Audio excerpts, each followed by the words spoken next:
Hi everyone, welcome to Biswajit math study. আজকে আমি তোমাদের একটা নতুন টপিক সম্পর্কে আলোচনা করব, সেটা হলো বেজ থিওরাম, বেজের উপপাদ্য। এর আগে গত ভিডিওগুলোতে আমি তোমাদের সম্ভাবনা, কন্ডিশনাল প্রবাবিলিটি এই সম্পর্কে আলোচনা করেছি, তার ফর্মুলাগুলো লিখিয়েছি, সেগুলো দিয়ে অঙ্ক করেছি। তো আজকে যেটা শুরু করব বেজ থিওরাম, এটা মূলত কন্ডিশনাল প্রবাবিলিটির একটা এক্সটেনশন তুমি বলতে পারো। তো এই ভিডিওতে মূলত আমরা বেজ থিওরাম সম্পর্কে জানব।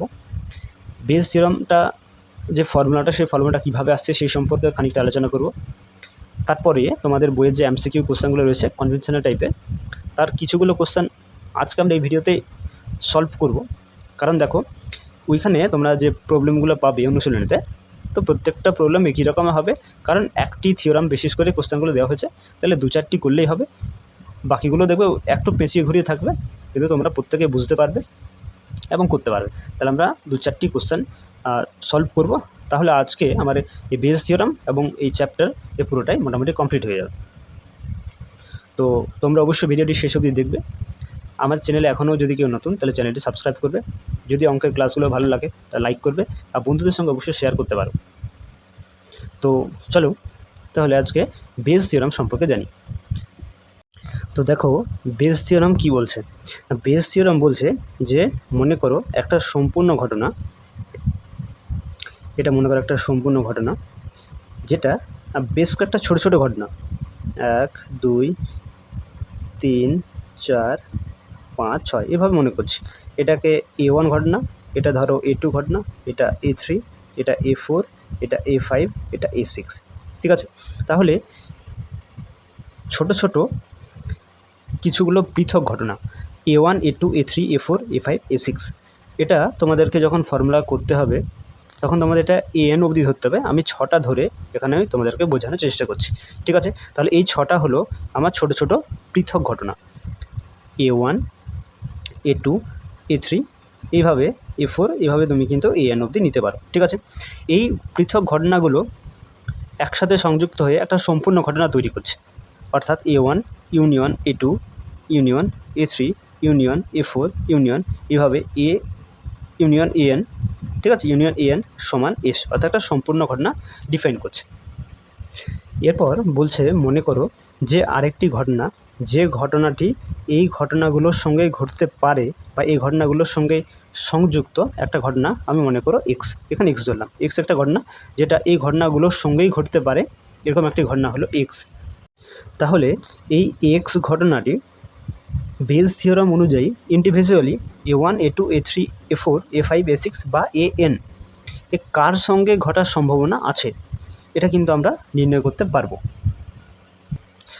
যেটা আমরা লিখব এইভাবে, প্রবাবিলিটি অফ AI/X, অর্থাৎ X ঘটনাটি ঘটে গেছে, X ঘটনাটি ঘটে গেছে, সেটা AI থেকে ঘটার সম্ভাবনা হচ্ছে প্রবাবিলিটি অফ AI/X, যেটাকে আমরা এইভাবে লিখতে পারি, probability of AI into probability of X/AI, মানে এটা এখানে পাল্টে যাবে, by probability of A1 into probability of X/AI, AI না A1, plus probability of A2 into probability of X/A2 plus dot dot dot dot এইভাবে probability of AN into probability of X/AN।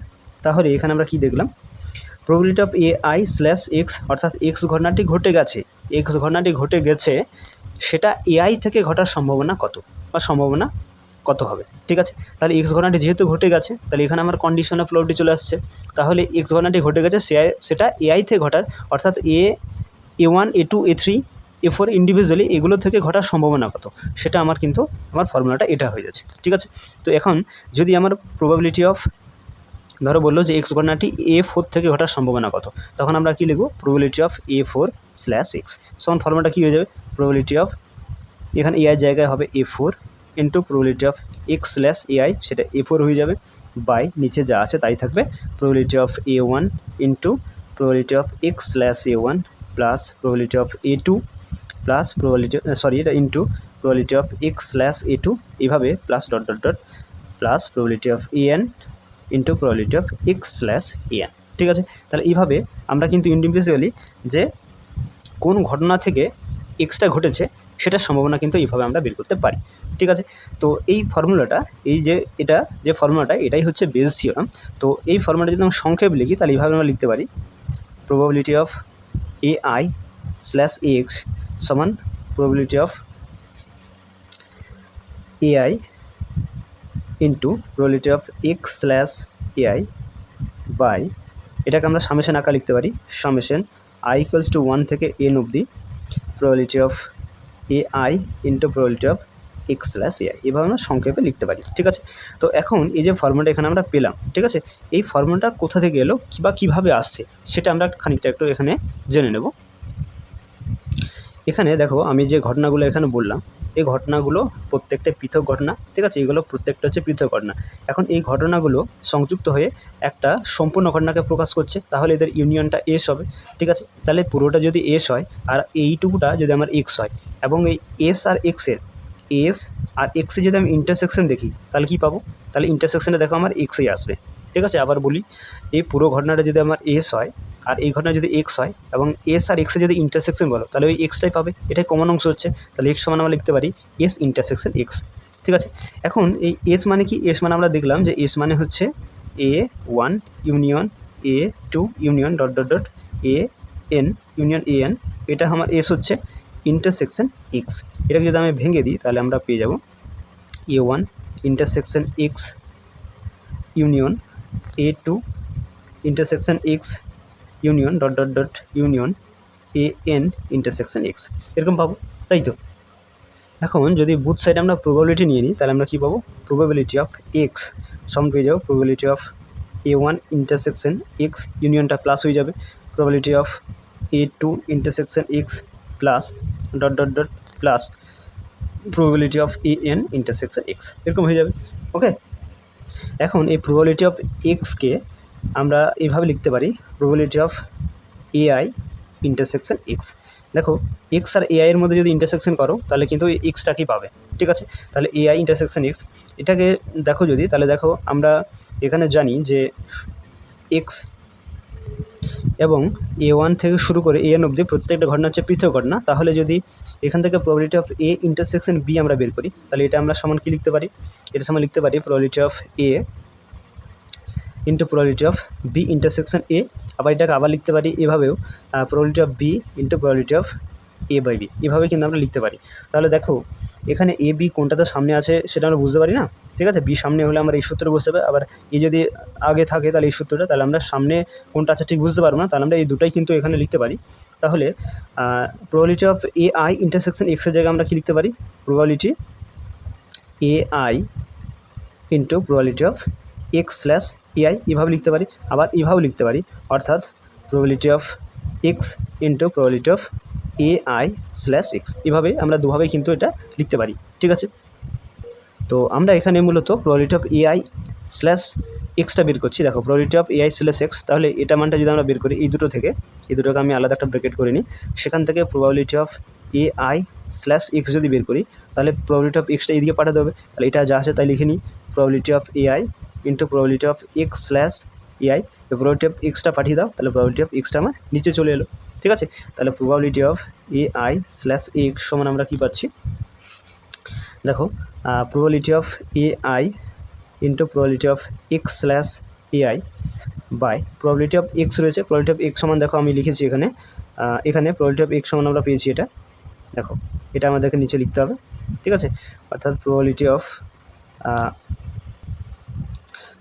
Of A1 intersection X plus probability of A2 intersection X plus dot dot dot plus probability of AN intersection X. তো এটাকে আবার আমরা এইভাবে লিখতে পারি, probability of AI slash X সমান probability of AI into probability of X slash AI, বা এটাকে যদি ভেঙে দিই তাহলে আমরা লিখতে পারি probability of A1 into probability of X slash A1 plus probability of A2 into probability of x slash A2 plus dot dot dot plus probability of AN into probability of x slash AN। ঠিক আছে, তাহলে দেখো আমরা ultimately ওটাই পেলাম। তাহলে এইভাবে কিন্তু আমার ফর্মুলাটা আসছে। ঠিক আছে, তো এটাই হচ্ছে বেস থিওরাম। অর্থাৎ কোনো একটি ঘটনা ঘটে গেছে এবং সেই ঘটনাটি যে কোন ঘটনা থেকে ঘটেছে বা কোন ঘটনার সঙ্গে ঘটেছে, ঠিক আছে, সেটা কিন্তু বেস থিওরাম দিয়ে আমরা সেটা খুব সহজেই বের করতে পারি। তাহলে আলটিমেটলি এটা কন্ডিশনাল প্রবাবিলিটিরে তুমি দেখো কন্ডিশনাল প্রবাবিলিটি আমরা অনেক জায়গায় অ্যাপ্লাই করছি, তাহলে এটা কন্ডিশনাল প্রবাবিলিটি আমি বারবার করে বলছি, এটা এক্সটেনশন, এটাকে আমরা বড় আকারে লিখছি, ঠিক আছে। এরপর এই ফর্মুলা দিয়ে তোমাদের কনভেনশনাল টাইপের যে এমসিকিউ কোশ্চেনগুলো রয়েছে তার কিছুগুলো কোশ্চেন সলভ করবো। তাহলে এই কনসেপ্টটা তোমাদের আরও ভালো করে ঢুকবে যে এই সূত্রটা তোমরা কীভাবে অঙ্কে প্রয়োগ করবে, ঠিক আছে। তো চলো দেরি না করে অনুশীলনীতে যাই আমরা। এরপর চলো বেস থিওরামকে আমরা অঙ্কে অ্যাপ্লাই করি। তোমাদের বইয়ের অনুশীলনে কনভেনশনাল টাইপের যে এমসিকিউ কোশ্চেনগুলো রয়েছে তার 2-4টি কোশ্চেন আজকে সলভ করবো, তাহলেই তোমরা এই বেস থিওরামের কনসেপ্টটা আরও ভালো করে বুঝতে পারবে। তো চলো দেরি না করে শুরু করি। দেখো কনভেনশনাল টাইপের যে এমসিকিউ কোশ্চেনগুলো রয়েছে তার ফার্স্ট প্রবলেম, দেখো কোশ্চেন নাম্বার 1। শুরু করার আগে তোমাদের আমি একটা কথা বলতে চাই, এখানের যে প্রশ্নগুলো থাকবে সেগুলো প্রত্যেকটি কোশ্চেন তোমাদেরকে কিন্তু ভালোভাবে বুঝতে হবে। যদি ভালোভাবে বুঝো তাহলে তোমাদের করতে বেশি সময় লাগবে না। তোমরা লক্ষ্য করে দেখবে এই কোশ্চেনগুলোর থেকে অ্যান্সারগুলো কিন্তু ছোট হবে। তোমাদেরকে ভালো করে বুঝতে হবে, ঠিক আছে। প্রত্যেকটা কোশ্চেন যদি ভালো করে বুঝো তাহলে খুব সহজের মধ্যেই তোমরা করতে পারবে, ঠিক আছে। তো দেখো ফার্স্ট প্রবলেম কী বলছে, যে দেখতে একই রকম তিনটা বাক্স দেখতে একই রকম, কী আছে সেই বাক্সগুলোতে সাদা এবং কালো বলের সংখ্যা। তাহলে সাদা কালো বল আছে। প্রথম বাক্সে, বাক্স 1-এ একটা সাদা 2টি কালো বল আছে। বাক্স 2-তে 2টি সাদা 1টি কালো বল। বাক্স 3-এ 2টি সাদা 2টি কালো বল আছে। যথেচ্ছভাবে একটা বাক্স নির্বাচিত করা হলো, র্যান্ডমলি একটা বাক্সকে চুজ করা হলো। তার মধ্য থেকে উদ্দেশ্যহীনভাবে একটা বল তোলা হলো। বাক্স চুজ করে সেখানে একটা বলকে তোলা হলো। দেখা গেল যে উত্তোলিত বলটি সাদা। তাহলে সেই তৃতীয় বাক্সটি নির্বাচিত হওয়ার সম্ভাবনা, তাহলে ওই যে সাদা বলটা তোলা হয়েছে সেটা যে তৃতীয় বাক্স থেকেই তোলা হয়েছে, মানে তৃতীয় বাক্সটাকে যে চুজ করা হয়েছে তার সম্ভাবনা কত, 1/3, 1/2, 3/4 না 4/5, সেটা তোমাকে বের করতে হবে, অবশ্যই বেস থিওরাম অ্যাপ্লাই করে। তো চলো শুরু করি। তো সবার প্রথমে আমরা 3টা বাক্স ওইদিকে আমি ছোটো করে ধরে নিয়েছি। মনে করব যে এটা আমার বাক্স 1, ঠিক আছে। এটা মনে করব বাক্স 2, আর এটা মনে করব বাক্স 3, ঠিক আছে। তো এই 3টা বাক্স কিন্তু দেখতে একই রকমের, ঠিক আছে, একই রকমের 3টা বাক্স। বাক্স 1-এ দেখো বলে দেওয়া আছে 1টি সাদা 2টি কালো বল। তাহলে 1টি সাদা, তাহলে 1 হোয়াইট, আর 2টি কালো বল, তাহলে 2 ব্ল্যাক, এরকম বল রয়েছে। বাক্স 2-তে 2টি সাদা বল এবং 1টি কালো বল রয়েছে। তাহলে 2টি সাদা বল 2 হোয়াইট আর 1টি কালো বল 1 ব্ল্যাক, ঠিক আছে। বাক্স 3-তে 2টি সাদা 2টি কালো বল, তাহলে 2 হোয়াইট 2 ব্ল্যাক, এরকমভাবে বল রয়েছে, ঠিক আছে।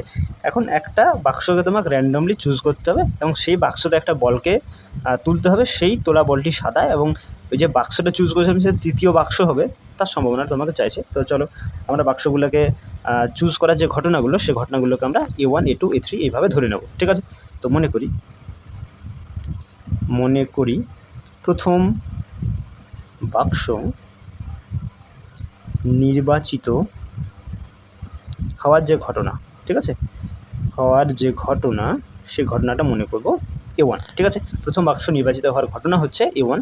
একই রকমভাবে দ্বিতীয় বাক্স নির্বাচিত হওয়ার ঘটনা হচ্ছে A2 এবং তৃতীয় বাক্স নির্বাচিত হওয়ার ঘটনা হচ্ছে A3, ঠিক আছে। তাহলে A1, A2, A3 আমার বাক্সগুলো নির্বাচিত হওয়ার যে ঘটনাগুলো, সেই ঘটনাগুলো আমরা ধরে নিলাম।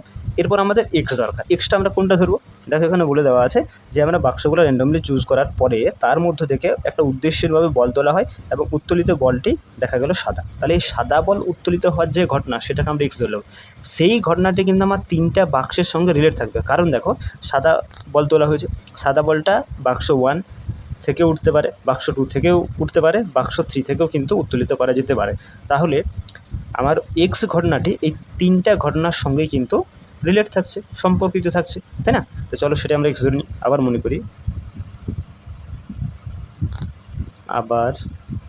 করি সাদা বল উত্তোলিত হওয়ার ঘটনা, সেটাকে মনে করব এক্স, ঠিক আছে। তো অবশ্যই বেস থিওরামকে আমরা এখানে অ্যাপ্লাই করব। তাহলে বেস এর উপপাদ্যের প্রয়োগে পাই, ঠিক আছে। তাহলে এখানে দেখো সাদা বলটা মানে উত্তোলিত হয় যে ঘটনাটা সেটা আমরা এক্স ধরেছি, তাহলে ওই এক্সটা যে আমার তৃতীয় বাক্স থেকে অর্থাৎ A3 থেকে আসবে তার প্রবাবিলিটি এখানে চাইছে। তাহলে এখানে আমরা বের করব প্রবাবিলিটি অফ A3/x, তাই তো। সাদা বল পেয়েছি সেটা বাক্স 3 থেকে, অর্থাৎ তৃতীয় বাক্স নির্বাচিত করে A3 ঘটনা ধরেছে সেখান থেকে আমরা সাদা বল অর্থাৎ প্রবাবিলিটি অফ A3/xটা আমাকে বের করতে হবে। ঠিক আছে, তো এটা আমি বেস থিওরাম অনুযায়ী ফর্মুলা যেটা জানি সেটা হচ্ছে probability of A3 into probability of X slash, এটা পাল্টে যাবে x/A3, অর্থাৎ তৃতীয় বাক্স নির্বাচিত হয়েছে, ঠিক আছে, তৃতীয় বাক্স নির্বাচিত হয়েছে সেখান থেকে আমরা সাদা বল পেয়েছি, by probability of A1 into probability of x/A1 plus probability of A2 into probability of x/A2 plus probability of A3 into probability of x/A3। ঠিক আছে, তাহলে এই ফর্মুলাটা আমরা বেস থিওরাম থেকে প্রত্যেকে জানি। এরপরে এখানে আমরা মানগুলো একটু বের করে রাখবো। ঠিক আছে, তো চলো সর্বপ্রথম আমরা প্রবাবিলিটি অফ A1টা বের করবো। অর্থাৎ দেখো প্রবাবিলিটি অফ A1 মানে কি প্রথম বাক্স নির্বাচিত হওয়ার সম্ভাবনা। দেখো বাক্সগুলো একই রকমের, ঠিক আছে, তাহলে আমার 3টা বাক্স রয়েছে, তার মধ্যে প্রথম বাক্সটা অর্থাৎ বাক্স 1টা নির্বাচিত হওয়ার সম্ভাবনা কত হবে 1/3। একই রকমভাবে প্রবাবিলিটি অফ A2 এটা নির্বাচিত হওয়ার সম্ভাবনা এটাও 1/3 হবে। প্রবাবিলিটি অফ A3 এটাও আমার 1/3 হবে। অর্থাৎ 3টা বাক্সের মধ্যে এক একটা বাক্স চুজ হওয়ার বা নির্বাচিত করার যে সম্ভাবনা সেটা কত হবে 1/3 করে হবে, 3টা বাক্সের মধ্যে একটা, তাই না, 1/3। এরপরে আমরা বের করব প্রবাবিলিটি অফ x/A1। তাহলে দেখো প্রবাবিলিটি অফ x/A1 মানে কি A1 হচ্ছে প্রথম বাক্স থেকে, প্রথম বাক্স নির্বাচিত হওয়ার ঘটনাকে আমরা A1 ধরেছিলাম, তাহলে প্রথম বাক্স থেকে সাদা বল আসার সম্ভাবনা, প্রথম বাক্স থেকে সাদা বল আসার সম্ভাবনাই হচ্ছে প্রবাবিলিটি অফ x/A1। তাহলে দেখো প্রথম বাক্সে আমার অল টোটাল বল রয়েছে 3টা, তাই না, 3টা বল রয়েছে, তার মধ্যে সাদা বল রয়েছে একটা, তাহলে সম্ভাবনা কত হবে 1/3 হয়ে যাবে। প্রবাবিলিটি অফ x/A2 সমান কী হবে দ্বিতীয় বাক্স থেকে সাদা বল আসার সম্ভাবনা, দ্বিতীয় বাক্স অল টোটাল বল রয়েছে 3টা, তার মধ্যে সাদা বল রয়েছে 2টো, তাহলে চান্সটা হয়ে যাবে 2/3। প্রবাবিলিটি x/A3 তৃতীয় বাক্স থেকে সাদা বল আসার সম্ভাবনা, তৃতীয় বাক্সে অল টোটাল বল রয়েছে 4টা, তার মধ্যে সাদা বল রয়েছে 2টো, তাহলে 2/4। তাহলে এটা তুমি 1/2 লিখতে পারো। ঠিক আছে, তাহলে 1/2 এই মানগুলো সিম্পলি আমরা এখানে বসিয়ে দেবো। ঠিক আছে, তাহলে প্রবাবিলিটি অফ A3 সমান আমরা কত পেলাম 1/3।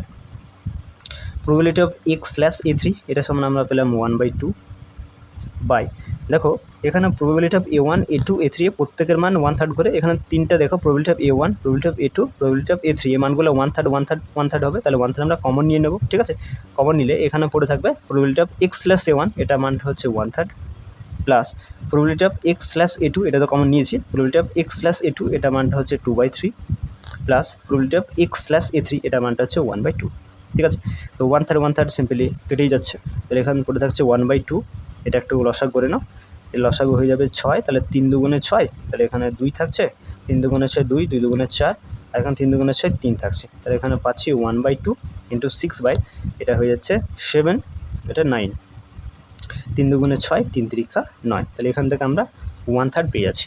তাহলে দেখো সাদা বল আসার সম্ভাবনা তৃতীয় বাক্স থেকে, যেটা সাদা বল এসছে তৃতীয় বাক্স থেকে, ঠিক আছে, সাদা বল তো এসছে, ওটা আমরা ক্লিয়ার যে সাদা বল উত্তোলিত বলটি সাদা হয়েছে, সেটা যে তৃতীয় বাক্স থেকে এলো তার সম্ভাবনা যেটা সেটা হচ্ছে আবার 1/3 আসছে। এখন 1/3 অপশান এতে রয়েছে, তাহলে option A is the correct answer হবে। তো তোমরা বলো বুঝতে পারলে কি না। ঠিক আছে, তোমাদেরকে আমি আবার বলি যে কোশ্চেনগুলো ভালো করে বুঝতে হবে। ঠিক আছে, এই বেস থিওরামকে অ্যাপ্লাই করে অঙ্কগুলো করতে খুব একটা বেশি তোমাদের সময় লাগবে না এবং খুবই ইজি অঙ্ক। তোমাদের এই মানগুলো হচ্ছে ম্যান, এই মানগুলো তোমরা যদি বের করতে পারো, ফর্মুলাতে তোমরা মুখস্থ করেই রাখছো, তাহলে ফর্মুলাতে মানগুলো পুট করলেই তোমার অ্যান্সার পেয়ে যাচ্ছে, তাই না। আর আগে আমাদেরকে কোশ্চেনটা ভালো করে বুঝতে হবে। ঠিক আছে, সেখান থেকে এই ইনফরমেশনগুলো যে এখানটা ডাটাগুলো দরকার হবে মানগুলো, সেই মানগুলো বের করতে হবে। ঠিক আছে, এই মানগুলোই ম্যান, তারপরে আমি ফর্মুলা তো মুখস্থ করে রাখছি, সেই ফর্মুলাতে মানগুলো বসালে অ্যান্সার পেয়ে যাবে। ঠিক আছে, তো আশা করি তোমরা প্রত্যেকেই বুঝতে পেরেছো।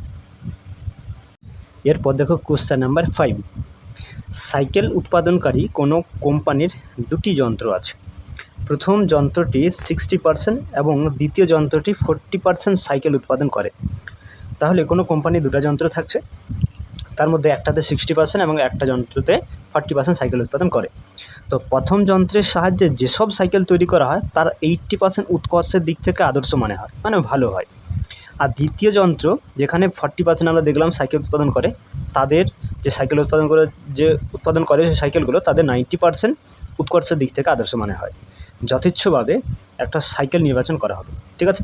এখন দেখা যায় যে নির্বাচিত সাইকেলটা আমার উৎকর্ষের দিক থেকে আদর্শ মানের হলো। তাহলে নির্বাচিত যে সাইকেলটা, সেই সাইকেলটা দ্বিতীয় যন্ত্রের দ্বারা উৎপাদিত হয়েছে বা তার যে সম্ভাবনা, সেই সম্ভাবনাটা তোমাকে নির্ণয় করতে হবে।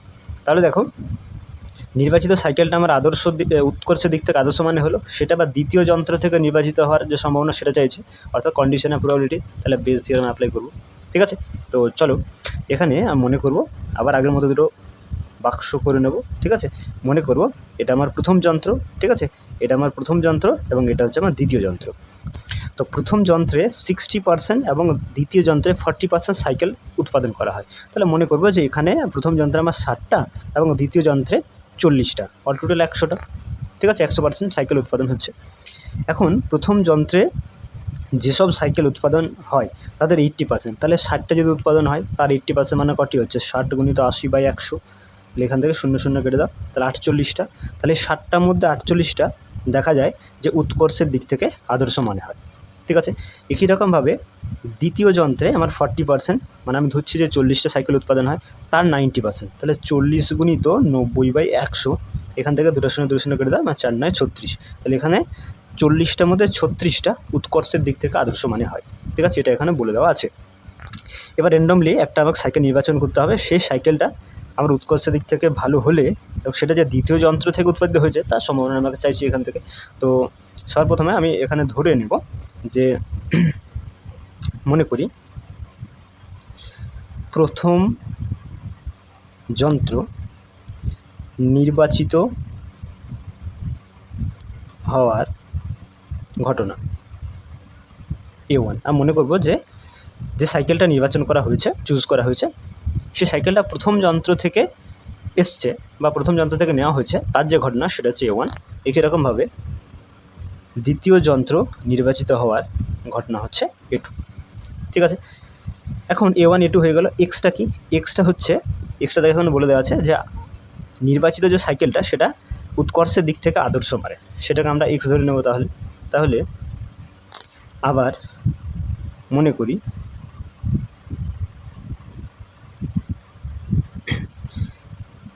উৎকর্ষের দিক থেকে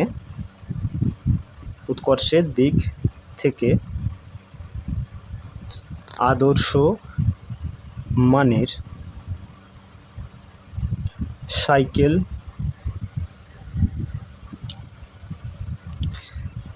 নির্বাচিত হওয়ার ঘটনা এক্স। মনে করছি যে সাইকেলটা নির্বাচন করা হয়েছে, সেটা আদর্শ দিক থেকে উৎকর্ষ হওয়ার যে ঘটনা সেটা এক্স। এখন দেখো, আমার প্রথম যে যন্ত্র রয়েছে যেটাকে আমি নির্বাচনের ঘটনাকে A1 ধরছি, সেই প্রথম যন্ত্র থেকেও কিন্তু আমি আদর্শ সাইকেল পেতে পারি, আবার দ্বিতীয় যন্ত্র থেকেও উৎকর্ষের দিক থেকে আদর্শ সাইকেল পেতে পারি। তাহলে এই এক্স ঘটনাটি আমার এই দুটো যন্ত্রের সঙ্গেই কিন্তু রিলেটেড থাকছে, তাই না? এই দুটো থেকেই কিন্তু আমরা এক্স ঘটতে পারে, অর্থাৎ আদর্শ মানের সাইকেল আমরা পেতে পারি। তাহলে অবশ্যই কিন্তু আমরা এখানে বেস থিওরাম অ্যাপ্লাই করতে পারবো, ঠিক আছে। তাহলে এখানে লিখে নেব যে বেস এর উপপাদ্যের প্রয়োগে পায়। তাহলে দেখো, আদর্শ সাইকেল আমরা পেয়েছি, সেটা আমাদের দ্বিতীয় যন্ত্র থেকে নির্বাচিত হওয়ার সম্ভাবনাটা এখানে চাইছে। তাহলে এখানে আমরা বের করব প্রবাবিলিটি অফ A2/X। আদর্শ সাইকেল আমরা পেয়েছি, সেটা যে দ্বিতীয় যন্ত্র থেকে অর্থাৎ A2 থেকে এসছে তার সম্ভাবনা আমরা বের করব, তাই না? তাহলে এটা ফর্মুলা কি হয়ে যাবে? Probability of A2 into probability of X/A2 by probability of A1 into probability of X/A1 into probability of এটা plus into probability of A2 into probability of X/A2। এই ফর্মুলাটা তোমরা প্রত্যেকে জানো, ঠিক আছে। এবার এখান থেকে আমরা মানগুলো একটু বের করে রাখবো। সবার প্রথমে আমরা বের করব probability of A1। Probability of A1 মানে কি?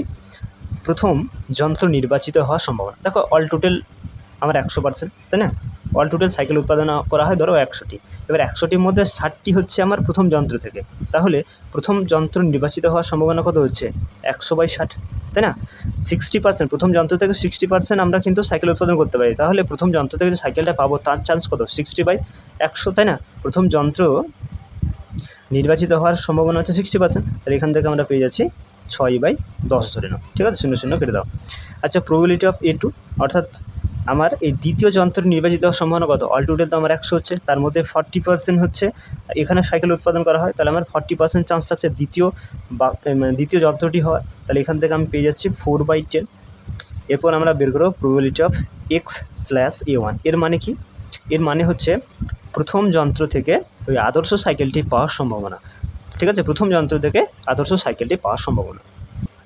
তো দেখো এখানে আমি হিসাব করছিলাম যে প্রথম যন্ত্রে অল টোটাল যদি তুমি ধরো যে 60টি সাইকেল উৎপাদন হয়, তার মধ্যে 48টি সাইকেল হচ্ছে আমার আদর্শ দিক থেকে, মানে উৎকর্ষের দিক থেকে আদর্শ, মানে যদি কাটাকুটি করে থাকো তাহলে এখান থেকে তুমি পেয়ে যাবে 8/10, ঠিক আছে, 8/10, 6/8 48, 6×10 60। আর এখান থেকে প্রবাবিলিটি অফ X/A2, অর্থাৎ দ্বিতীয় যন্ত্র থেকে আদর্শ যে সাইকেলটা সেটা পাওয়ার সম্ভাবনা, তাহলে এখানে আমরা দেখেছিলাম অল টোটাল 40টা যদি সাইকেল উৎপাদন হয়, তার মধ্যে 36টা হচ্ছে আমার উৎকর্ষের দিক থেকে আদর্শ, মানে তাহলে এখান থেকে কাটাকুটি করলে তুমি পেয়ে যাবে 4 দিয়ে কেটে দাও, 4 9 36, 4 10 40, তাহলে এখান থেকে 9/10। সিম্পলি এই মানগুলো তোমাকে এখানে এই ডাটাগুলো এখানে পুট করতে হবে, ঠিক আছে, তাহলে তুমি অ্যান্সার পেয়ে যাবে। তো চলো এখানে প্রবাবিলিটি অফ A2 সমান আমরা কত পেলাম 4/10 ইন্টু প্রবাবিলিটি X/A2, এটা সমান আমরা পেলাম 9/10 বাই প্রবাবিলিটি অফ A1 আমরা পেলাম 6/10 গুণিত প্রবাবিলিটি অফ X/A1, এটা সমান আমরা পেলাম 8/10 প্লাস প্রবাবিলিটি অফ A2 সমান আমরা 4/10 পেলাম এখানে, আর প্রবাবিলিটি অফ X/A2 এটা সমান হচ্ছে 9/10, ঠিক আছে। তাহলে এখানে 4 9 36/100 আসছে, বাই এখানে 6 8 48/100 প্লাস 4 9 36/100, ঠিক আছে। তো এখানে সিম্পলিফাই করলে আমরা পেয়ে যাব 36/100, এখানে লসাগু হয়ে যাবে 100, এখানে 48 প্লাস 36, 100 100 কেটে দাও, তাহলে 36/8 14 4 8 1 4 3 7 আর 8, এখানে 6 দিয়ে কেটে দাও, 6 6 36, 6 1 6 7 8 2 24, 4 4 24, 3 2 6 7 2 14, তাহলে 3/7 পাচ্ছি। এখন 3/7 তুমি অপশান এতে পেয়ে যাবে, তাহলে option A is the correct answer. তাহলে আমরা এখানে কি পেলাম প্রবাবিলিটি অফ A2/X, অর্থাৎ আদর্শ দিক থেকে আমরা যে আদর্শ সাইকেলটা পেলাম সেটা যে দ্বিতীয় যন্ত্র থেকে উৎপাদিত হয়েছে তার সম্ভাবনা 3/7, ঠিক আছে। তো এইভাবেই তোমাদের সমস্ত অঙ্ক সলভ করতে বেস থিওরামকে অ্যাপ্লাই করে। তো ওই জন্যে তোমাদেরকে বারবার বলছি যে কোশ্চেনগুলো ভালো করে বুঝবে, এই মানগুলো তুমি যদি বের করতে পেরেছো তোমার অ্যান্সার হয়ে গেল, ঠিক আছে। ফর্মুলা তোমরা তো মনে রাখছোই, ঠিক আছে। তাহলে এইভাবেই তোমাদের সমস্ত প্রবলেমগুলো সলভ করতে হবে। নেক্সট আমরা করব কোশ্চেন নাম্বার 7। দেখো বোল্ট উৎপাদনকারী একটা কারখানায় 3টা মেশিন রয়েছে, M1 M2 M3। তো প্রত্যেক যথাক্রমে 2000, 2500টি আর 4000টি বোল্ট উৎপাদন করে। মেশিন 3টি যেসব বোল্ট উৎপাদন করে তার যথাক্রমে 3%, 4% ও 2.5% ত্রুটিপূর্ণ হয়। আচ্ছা, কোনো একদিনের উৎপাদন থেকে যথেচ্ছভাবে একটা বোল্টকে নির্বাচন করে দেখা গেল যে সেটা ত্রুটিপূর্ণ হয়েছে, তাহলে বোল্টটি M2 মেশিন দ্বারা উৎপাদন হয়েছে তার সম্ভাবনা কত? তো এটা আমাদের বেস থিওরাম অ্যাপ্লাই করে করতে হবে। তো এখানে আমরা মনে করব যে এটা হচ্ছে আমার M1 মেশিন, এটা হচ্ছে M2 মেশিন, আর এটা মনে করব M3 মেশিন, ঠিক আছে। তো M1 মেশিন থেকে প্রত্যেক দিন দেখা গেল যে 2000টি আমার বোল্ট তৈরি হয়, M2 মেশিন থেকে 2500টি বোল্ট তৈরি হয়, আর M3 মেশিন থেকে 4000টি বোল্ট তৈরি হয়। এখন দেখো 2000টি বোল্টের মধ্যে বলে দেওয়া আছে যে 3% আমার ত্রুটিপূর্ণ হয়, তাহলে 2000-এর 3% মানে কত? 2000 × 3/100, তাহলে এখান থেকে আমরা 0 0 কেটে দাও, তাহলে এখান থেকে পেয়ে যাচ্ছি 3 2 6 মানে 60টি, তাহলে 2000-এর মধ্যে 60টি হচ্ছে ত্রুটিপূর্ণ হয়, অর্থাৎ খারাপ হয়, ঠিক আছে। আবার 2500টি M2 মেশিন থেকে বোল্ট উৎপাদন হয়, তার মধ্যে 4%, তাহলে 2500 গুণিত 4/100, 2টা 0 এখানেও কেটে দাও, 4 25-এ 100, তাহলে 100টি বোল্ট এখানে ত্রুটিপূর্ণ হয়, ঠিক আছে। M3 মেশিনে মোট 4000টি উৎপন্ন হয়, এই 4000টি উৎপাদনের মধ্যে 2.5% অর্থাৎ 2.5/100, তাহলে এখানে 0 দশমিক 8টা 0 বেড়ে যাবে, 3টে 0 3টে 0 কেটে দাও, তাহলে 25 4 25 এখানেও কিন্তু 100, অর্থাৎ এখানেও 4000টি ভোল্টের মধ্যে 100টি ভোল্ট আমার ত্রুটিপূর্ণ হয়। ঠিক আছে, এরপরে দেখো কি বলছে, যে কোনো একদিনে উৎপাদন থেকে যথেচ্ছভাবে র্যান্ডমলি একটা ভোল্টকে চুজ করা হয়েছে, নির্বাচন করা হয়েছে, এবং সেই ভোল্টটা দেখা গেলো যে ত্রুটিপূর্ণ হয়েছে। তাহলে ওই ত্রুটিপূর্ণ ভোল্টটা M2 মেশিন দ্বারা উৎপাদিত হয়েছে, তার সম্ভাবনা কত? দেখো সেটা ত্রুটিপূর্ণ ভোল্টটা M1 মেশিন থেকেও কিন্তু আসতে পারে, M2 মেশিন থেকেও আসতে পারে, M3 মেশিন থেকেও আসতে পারে, কারণ আমরা দেখলাম যে 3টা মেশিন থেকে কিন্তু ত্রুটিপূর্ণ ভোল্ট উৎপাদন হয়। তাহলে ওই 3টা মেশিন থেকে উৎপাদন হতে পারে, তো সেটা M2 মেশিন দ্বারা উৎপাদন হওয়ার সম্ভাবনাটা তোমাকে বেস থিওরাম অ্যাপ্লাই করে করতে হবে। ঠিক আছে, তো তার আগে ঘটনাগুলো ধরে নেব। যে মনে করি M1 মেশিন নির্বাচন হওয়ার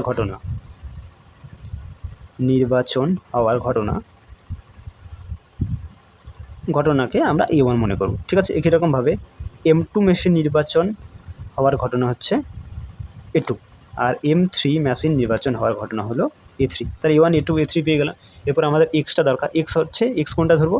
এক্স হচ্ছে যে বোল্টটা আমরা র্যান্ডমলি চুজ করেছি, সেই বোল্টটা চুজ করার ঘটনাটা আমরা এক্স মনে করব। ঠিক আছে, তাহলে আবার মনে করি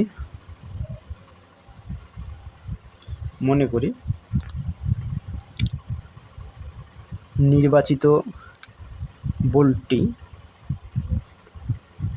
ত্রুটিপূর্ণ হওয়ার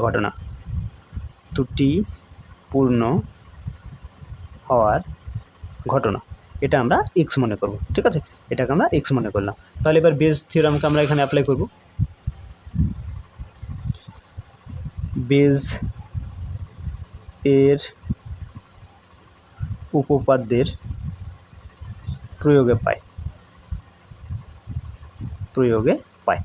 দেখো আমার এক্স ঘটনাটা যে ঘটেছে সেটা বলছে M2 মেশিন থেকে, M2 মেশিন দ্বারা উৎপাদন হওয়ার সম্ভাবনা চাইছে। তাহলে এটা আমরা লিখব প্রবাবিলিটি অফ M2 মেশিন, অর্থাৎ A2, এখানে ঘটনাটা আমি A2 ধরেছি, তাহলে প্রবাবিলিটি অফ A2/X, এটা মানটা আমাদের বের করতে হবে।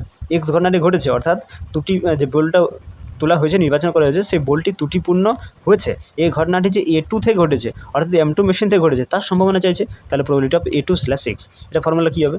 Probability of A2 into probability of X/A2 by probability of A1 into probability of X/A1 plus probability of A2 into probability of X/A2 plus probability of A3 into probability of X/A3। Okay, তো এই মানগুলো এরপর আমাদেরকে বের করে নিতে হবে, তারপরে মানগুলো আমরা এখানে পুট করব। তো চলো সবার প্রথমে আমরা বের করব probability of A1। Probability of A1 মানে কি? এর অর্থ হচ্ছে প্রথম মেশিনটি নির্বাচিত হওয়ার সম্ভাবনা, যে সম্ভাবনা সেটা হচ্ছে প্রবাবিলিটি অফ A1। তাহলে দেখো মোট বোল্ট উৎপাদন কত হয়? মোট বোল্ট উৎপাদন যদি 3টা মেশিন থেকেই মোট বলো, তাহলে 2000, এখানে 4000 মানে 6000, আর 2 8500, তাহলে 8500 বোল্ট উৎপাদন হয়। তার মধ্যে প্রথম মেশিনে বোল্ট উৎপাদন হয় 2000। ঠিক আছে, প্রথম মেশিন অর্থাৎ M1 মেশিন। তাহলে প্রবাবিলিটি অফ A1 হয়ে যাবে 2000/8500, 2 0 2 0 কেটে দাও, এখান থেকে 5 দিয়ে কাটো, তাহলে এখানে 5 4 20 হবে, এখন 5 একে 5, 3 8 35, 5 7 35, তাহলে এখান থেকে 4/17 পাচ্ছ। ঠিক আছে, একই রকমভাবে প্রবাবিলিটি অফ A2, অর্থাৎ M2 মেশিনটা নির্বাচিত হওয়ার সম্ভাবনা। তাহলে মোট হলো 8500টি বোল্ট উৎপাদন হয়, তার মধ্যে M2 মেশিন দ্বারা উৎপাদন হয় সেটা হচ্ছে 2500টি।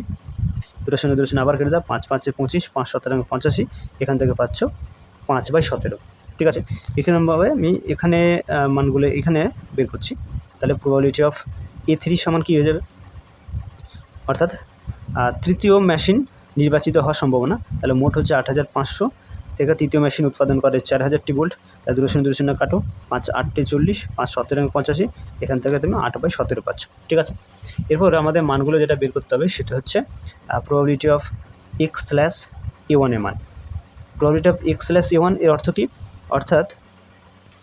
অর্থাৎ ত্রুটিপূর্ণ বোল্টটি A1 মেশিন দ্বারা নির্বাচিত হওয়ার সম্ভাবনা যেটা, সেটা হচ্ছে প্রবাবিলিটি অফ X/A1। দেখো প্রথম মেশিনটি যে নির্বাচিত হওয়ার যে ঘটনা সেটাকে আমরা A1 ধরেছি। তাহলে প্রথম মেশিন M1 2000টি মোট বোল্ট উৎপাদন করে, তার মধ্যে 60টি ত্রুটিপূর্ণ হয়। তাহলে সম্ভাবনাটা কত হবে? 60/2000 হবে। ঠিক আছে, 60/2000, এখান থেকে 0 0 কেটে দাও, তাহলে এখানে 3 2 6, আর এখানে 100, তাহলে এখানে 3/100 থাকছে। একই রকমভাবে প্রবাবিলিটি অফ X/A2, অর্থাৎ দ্বিতীয় মেশিন থেকে ত্রুটিপূর্ণ বোল্ট নির্বাচন হওয়ার যে সম্ভাবনা সেটা হচ্ছে আমার মোট 250টি বোল্ট উৎপাদন হয়, তাদের মধ্যে 100টি বোল্ট ত্রুটিপূর্ণ হয়। তাহলে এখানে একটা শূন্য কাটো, একটা কাটো, তাহলে 1/25 হচ্ছে। আর প্রবাবিলিটি অফ x/a3 যেটা সেটা আসছে টোটাল আমার তৃতীয় মেশিনটা থেকে 4000টি বোল্ট উৎপাদন হয়, তার মধ্যে ত্রুটিপূর্ণ হচ্ছে 100টি। তাহলে ত্রুটিপূর্ণ হওয়ার সম্ভাবনা যেটা সেটা হচ্ছে 100/4000। তাহলে এখান থেকে 2 কাটো, তাহলে এখানে 1/40 পাচ্ছ। এটাকে তোমাকে মানগুলো বসিয়ে সিম্পলিফাই করতে হবে। তাহলে প্রবাবিলিটি অফ a2/x সমান হবে, প্রবাবিলিটি অফ a2 সমান আমরা কী পেলাম, a2 সমান পেয়েছি 5/17 ইন্টু প্রবাবিলিটি অফ x/a2 সমান 1/25 বাই প্রবাবিলিটি অফ a1 সমান হচ্ছে 4/17 ইন্টু প্রবাবিলিটি অফ x/a1 সমান হচ্ছে 3/100 প্লাস প্রবাবিলিটি অফ a2 সমান হচ্ছে 5/17 into probability of x/a2 1/25 plus probability of a3 সমান এসছে 8/17, প্রবাবিলিটি অফ x/a3 সমান হচ্ছে 1/40।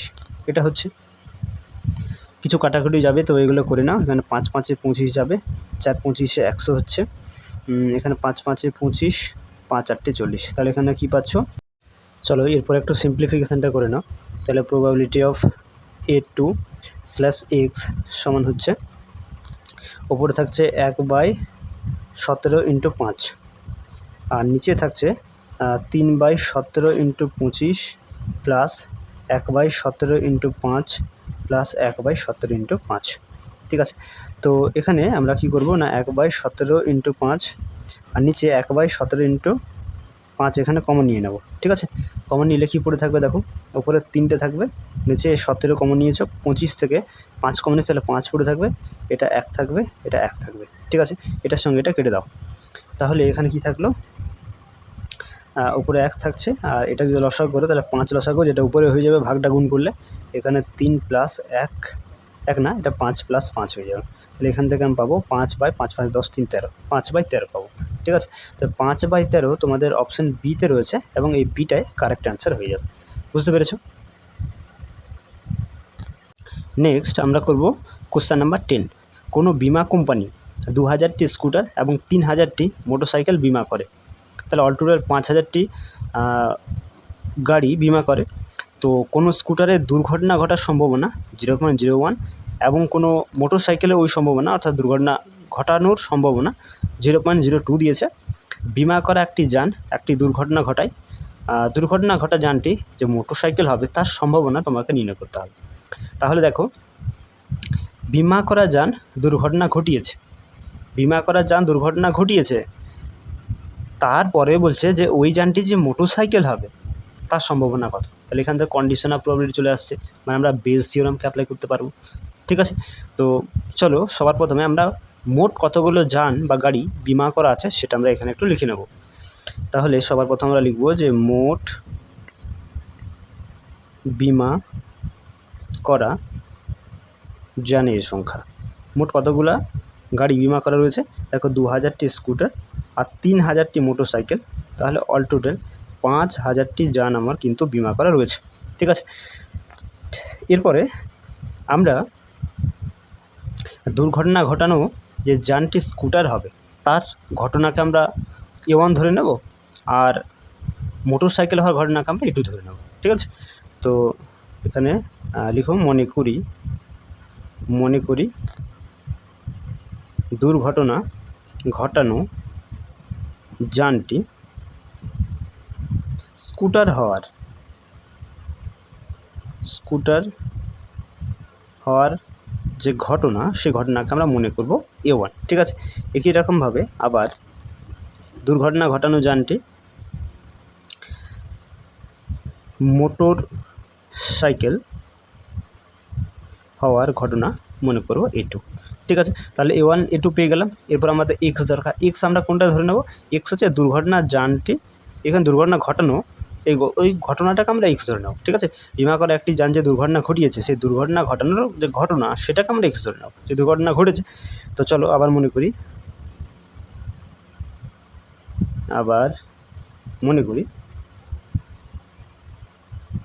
দুর্ঘটনা ঘটার যে ঘটনা, ঠিক আছে, সেটা মনে করব x। তাহলে x সম্পন্ন হয়েছে। মানে দুর্ঘটনা ঘটেছে সেটা যে আমার মোটর সাইকেলে হওয়ার যে সম্ভাবনা, ঠিক আছে, সেটা আমাদেরকে বের করতে হবে। তো আমরা এখানে লিখে নেব যে বেজ এর উপপাদ্যের প্রয়োগে পায়। সেম একই রকমভাবেই আমরা করব আগের অঙ্কগুলো যেভাবে করলাম। তাহলে এখানে কি বলছে, আমাদেরকে কী বের করতে হবে, প্রবাবিলিটি অফ দুর্ঘটনা ঘটেছে এক্স, অর্থাৎ এক্স হয়ে গেছে, দুর্ঘটনা ঘটে গেছে, এবং দুর্ঘটনাটা যে মোটরসাইকেল করেছে, মোটরসাইকেল হওয়ার ঘটনাকে আমরা একটু ধরেছি, তাহলে এখানে আমরা বের করবো প্রবাবিলিটি অফ A2/X। এটা মানটা আমাদেরকে বের করতে হবে। দুর্ঘটনা ঘটেছে সেটা যে মোটরসাইকেল ঘটিয়েছে সেটাই হচ্ছে প্রবাবিলিটি অফ A2/X, তার সম্ভাবনা, ঠিক আছে। তো এটা ফর্মুলা আমরা জানি বেজ উপপাদ্যের সাহায্যে। এটা হচ্ছে probability of A2 into probability of X/A2 by probability of A1 into probability of X/A1 plus probability of A2 into probability X/A2। ওকে, এরপরে এখানে আমরা সিম্পলি মানগুলো বের করে নেব, ঠিক আছে। সর্বপ্রথম আমরা বের করব probability of A1, অর্থাৎ স্কুটার হওয়ার সম্ভাবনা। তাহলে দেখো মোট আমার যান হচ্ছে 5000টি, তার মধ্যে স্কুটার হচ্ছে 2000, তাহলে স্কুটার হওয়ার সম্ভাবনা হচ্ছে 2000/5000, এখান থেকে আমরা পেয়ে যাবো 2/5। এরপর বের করবো প্রবাবিলিটি অফ A2, অর্থাৎ মোটর সাইকেল হওয়ার সম্ভাবনা, মোট 5000, আর এখানে আমরা মোটর সাইকেলের সংখ্যা 3000, তাহলে 3000/5000 হয়ে যাবে, তাহলে এখান থেকে আমরা 3/5 পেয়ে যাবো মোটর সাইকেল হওয়ার সম্ভাবনা। তারপরে বের করবো আমরা প্রবাবিলিটি অফ X/A1, অর্থাৎ দুর্ঘটনা ঘটানো যানটি স্কুটার হওয়ার সম্ভাবনা। তাহলে এখান থেকে দেখো দুর্ঘটনা ঘটানো যে যানটি সেটা স্কুটার হওয়ার সম্ভাবনা যেটা, সেটা আমার 0.01 দেওয়া আছে, মানে স্কুটার দুর্ঘটনা ঘটার সম্ভাবনা এটা অঙ্কে আমার দেওয়া ছিল, সেটা 0.01। প্রবাবিলিটি অফ X/A2, অর্থাৎ মোটর সাইকেলের দুর্ঘটনা ঘটানোর সম্ভাবনা এটা অঙ্কে বলে দেওয়া ছিল, সেটা হচ্ছে 0.02। তাহলে এই মানগুলো সিম্পলি আমাদেরকে এখানে বসাতে হবে এবং সিম্পলিফাই করতে হবে। তাহলে দেখো প্রবাবিলিটি অফ A2 সমান আমরা এখানে যেটা পেলাম সেটা হচ্ছে 3/5 ইন্টু প্রবাবিলিটি অফ X/A2, এটা মানটা 0.02, তো দশমিকটা এখানে তুলে নেব, নিচে আমার 100 চলে আসবে, বাই প্রবাবিলিটি অফ A1, এটা সমান পেয়েছি 2/5 ইন্টু প্রবাবিলিটি অফ X/A1, এটা মানটা হচ্ছে 0.01, আর এখান থেকে দশমিকটা তুলে নাও, নিচে আমার 100 চলে আসবে, প্লাস প্রবাবিলিটি অফ A2, এটা সমান হচ্ছে 0.02, না সরি, প্রবাবিলিটি অফ A2 সমান হচ্ছে 3/5, তাহলে এটা 3/5 করে নাও, 3/5 ইন্টু প্রবাবিলিটি অফ X/A2, এটা সমান হচ্ছে 0.02, এখানে দশমিক তুললে আমার নিচে 100 চলে আসবে। তাহলে এখান থেকে 3 দুগুণে 6, নিচে 5 100 500 আসছে, এখানে 2 1 2/500 প্লাস 3 দুগুণে 6/500, এটাকে সিম্পলিফাই করতে হবে। তাহলে এখানে 6/500, এই 500 লসা করলে এই 500টা উপরে হয়ে যাবে, ভাগটা গুণ করলে, তাহলে এখানে 2 + 6 মানে 8 থাকবে, 500 500 কেটে দাও, 3 দুগুণে 6, 4 দুগুণে 8, তাহলে এখান থেকে 3/4 পাচ্ছ। তাহলে এখান থেকে আমরা দুর্ঘটনা ঘটানো যে যানটি সেটি মোটর সাইকেল হওয়ার যে সম্ভাবনা সেটা আমরা পেলাম 3/4, যেটা তোমাদের বইয়ের অপশান সিতে রয়েছে, তাহলে option C is the correct answer.